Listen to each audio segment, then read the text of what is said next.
Could there be a cancer crisis in the Tonawondas? Residents have wanted answers for years.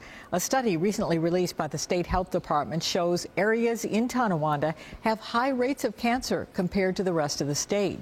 Neighbors have long suspected the cancer cases are related to pollution.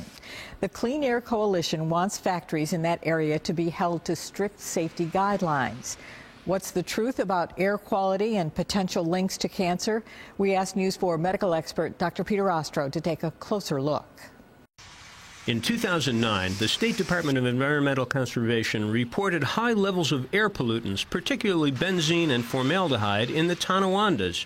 In response, the Department of Health conducted a survey of health data for a 20-year period.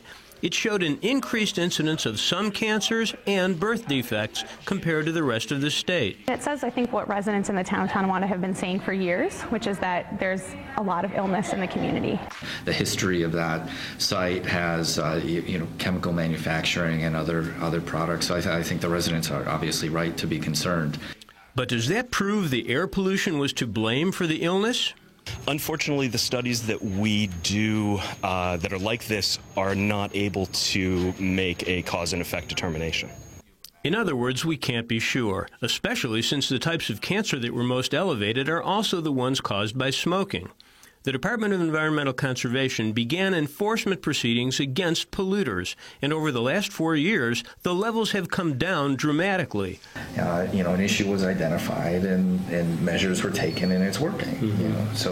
So that's good. Levels for benzene and formaldehyde are now at or below the state average. So from now on, whatever impact they have should be no worse than anywhere else. It would be terrible to sort of have this black cloud cast on a wonderful community because of a fear that may not be realized based on the current measures and the current air quality.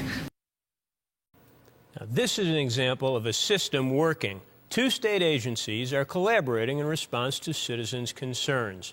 They expect that air quality in Tonawanda will continue to improve, and more valuable research will be done on the health effects of air pollution. For News 4, I'm Dr. Peter Ostrow of the UB Medical School.